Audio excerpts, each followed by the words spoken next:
Masa mundur kah? Weh, salah. Iya bang, maju kok. Masa mundur kah?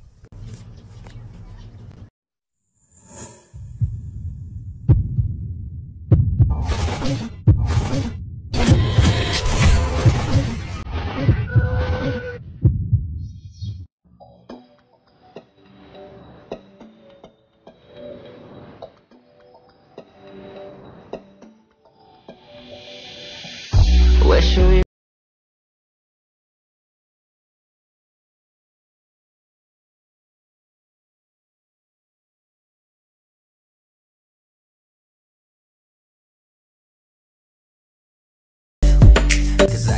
Assalamualaikum warahmatullahi wabarakatuh.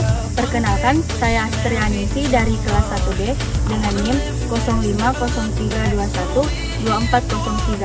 Di sini saya akan membahas tentang morfologi pada ternak ayam.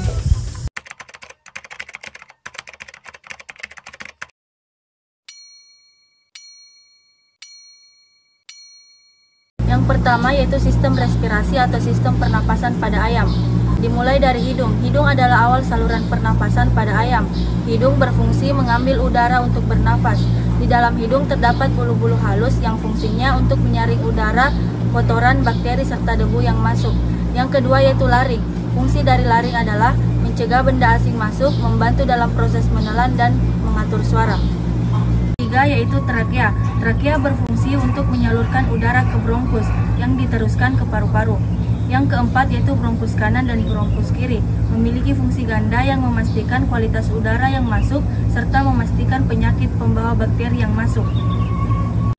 Yang kelima yaitu bronkiolus. Bronkiolus adalah cabang dari bronkus yang berfungsi untuk mengontrol kebutuhan udara yang masuk dan keluar. Yang keenam adalah paru-paru. Terdapat di belakang jantung ayam yang dilindungi oleh tulang. Fungsi dari paru-paru yaitu tempat pertukaran oksigen dan karbon dioksida. Yang terakhir yaitu kantong udara, berfungsi mempertahankan volume udara dan menggerakkan udara melalui paru-paru. Yang akan kita bahas yaitu sistem peredaran darah. Sistem peredaran darah terbagi menjadi 4, dimulai dari jantung. Jantung berfungsi untuk mengedarkan darah ke seluruh tubuh. Yang kedua yaitu hati kiri dan hati kanan, berfungsi untuk mengganti sel darah merah atau eritrosit yang sudah mati atau yang sudah tua. Yang ketiga yaitu empedu, yang terletak di bawah hati, berfungsi untuk memberikan warna pada feses. Yang terakhir yaitu ginjal, berfungsi sebagai penyaringan darah menuju urin. Selanjutnya yaitu sistem pencernaan, dimulai dari mulut. Di dalam mulut ditemukan adanya lidah yang berfungsi memudahkan penelanan makanan ke dalam sistem pencernaan. Selanjutnya yaitu esofagus. Esofagus atau kerongkongan merupakan saluran yang berbentuk memanjang seperti pipa. Esofagus berfungsi untuk meneruskan makanan menuju tembolok. Yang ketiga yaitu tembolok. Tembolok berfungsi sebagai tempat penyimpanan makanan sementara sebelum menuju proventriculus. Yang keempat yaitu proventriculus. Proventriculus merupakan lambung sejati pada ayam. Di dalam proventriculus terjadi pencernaan secara sistematis yang melibatkan sekresi asam fluorida, HCl, enzim pepsin, dan cairan getah untuk mencerna protein.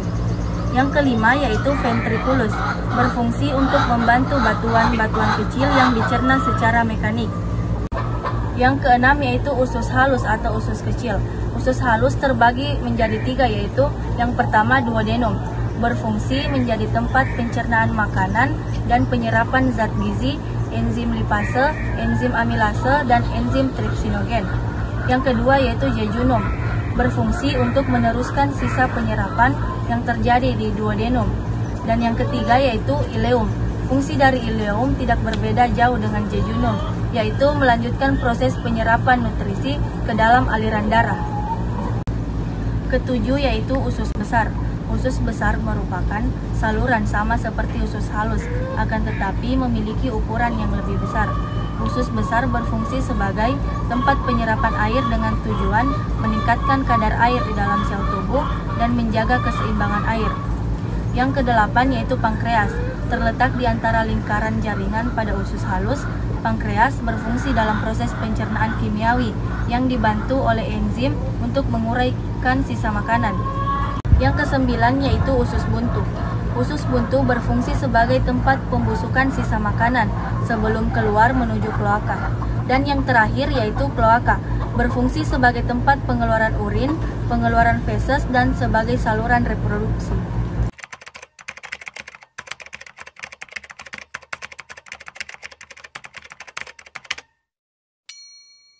Sistem reproduksi pada ayam betina. Yang pertama yaitu ovarium.